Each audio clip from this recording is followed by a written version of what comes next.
Bonjour et bienvenue. Aujourd'hui, on va s'attaquer à un mot qui fait couler beaucoup d'encre et qui suscite pas mal de fantasmes, mais qui, au fond, est souvent très mal compris. Le tantra. C'est une voie ancienne, une philosophie si vaste qu'elle échappe en fait à toute définition trop simple. Alors, la grande question que tout le monde se pose, le tantra, c'est juste une histoire de sexe? Et c'est une question légitime. De nos jours, quand on entend le mot tantra, on pense quasi automatiquement à une sorte de sexualité spiritualisée. Mais est-ce que ça s'arrête vraiment là? Ok, alors plongeons un peu dans le vif du sujet. La réalité est bien plus large. D'un côté, on a l'idée reçue qui réduit tout ça à des techniques sexuelles pour le plaisir. Et de l'autre, on a la véritable vision tantrique, une voie spirituelle complète, un véritable art de vivre qui englobe absolument tous les aspects de notre existence. Pour y voir plus clair, voici le plan de route. On va commencer par démystifier un peu le tantra. Ensuite, on plongera au cœur de ses pratiques avec le fameux brahmacharya et l'approche préorgasmique. Après ça, on verra la dynamique sacrée entre l'homme et la femme, comment on passe de l'érotisme à l'extase pour finir sur le but ultime, l'union cosmique de Shiva et Shakti. Premier point, et c'est crucial, le tantra, ce n'est pas une religion. C'est une voie d'éveil, un art de vivre. Et c'est là que ça devient vraiment intéressant. Au lieu de voir le corps comme quelque chose à dépasser, à fuir, le tantra le célèbre, il le voit comme un temple sacré. Et cette philosophie, elle change tout. Le corps devient une porte d'entrée vers le sacré. Le cœur, lui, c'est la porte centrale de toutes nos expériences. Le divin n'est plus une entité lointaine, non, il est en chacun de nous, dans tout ce qui nous entoure. C'est une approche qui a toujours été un peu rebelle, en marge des dogmes, et qui intègre chaque instant de la vie, pas seulement les moments de méditation. Et ça nous amène à un concept clé, mais souvent très mal interprété, le brahmacharya. Attention, dans le contexte tantrique, ça ne veut pas dire chasteté, pas du tout. Il s'agit plutôt de la gestion consciente d'une énergie incroyablement puissante qu'on a tous en nous. Brahmacharya, littéralement, ça veut dire marcher avec la force créatrice du divin. Donc en pratique, le but n'est absolument pas de réprimer ou de supprimer cette énergie. Au contraire, c'est de l'utiliser, de la canaliser pour atteindre un objectif spirituel bien plus élevé. Concrètement, ça se passe en deux temps. D'abord, il y a la conservation. On retient cette énergie vitale au lieu de la laisser s'échapper. Et ensuite, la cultivation. On utilise activement cette énergie accumulée pour nourrir une véritable transformation intérieure, pour ouvrir la conscience. Bon, passons à la pratique. Comment est-ce qu'on met ça en place? La technique principale pour vivre le brahmacharya pendant l'union est une approche très progressive qu'on appelle joliment l'escalier vers le ciel.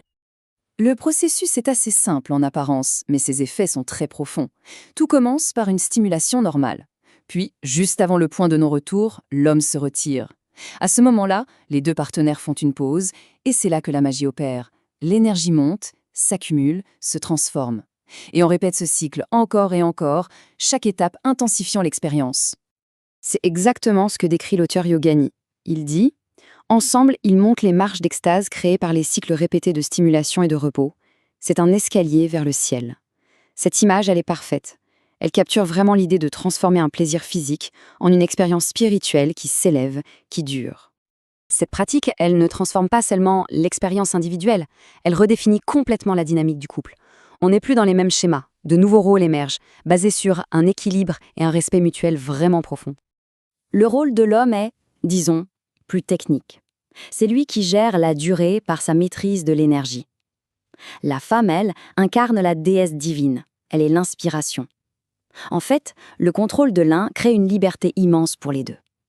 Et la présence de l'autre, eh bien, elle transforme l'acte en quelque chose de sacré. C'est un partenariat puissant, où chacun est égal. D'accord, mais pourquoi vouloir changer la finalité habituelle du sexe? La raison est simple, le résultat est radicalement différent. L'idée, c'est de passer d'une sensation éphémère à un véritable état d'être, quelque chose de durable. La différence est fondamentale. D'un côté, la sexualité conventionnelle, centrée sur un pic très bref qui est souvent épuisant, une perte d'énergie. De l'autre, la sexualité tantrique, qui cultive l'énergie avant l'orgasme. C'est une approche régénératrice qui peut durer très longtemps et qui mène à un état de bien-être, de félicité, qui se prolonge bien au-delà de l'acte lui-même. Et on arrive maintenant au but ultime, là où la pratique physique et toute la philosophie se rejoignent. C'est vraiment l'aboutissement de tout le cheminement. Au cœur de cette philosophie, on trouve deux principes, Shiva et Shakti. Shiva, c'est le pôle masculin, la conscience pure, immobile, le témoin silencieux. Shakti, c'est le pôle féminin, l'énergie en mouvement, la créativité, la danse de la vie. Et ces deux polarités, on les a tous en nous, hommes comme femmes.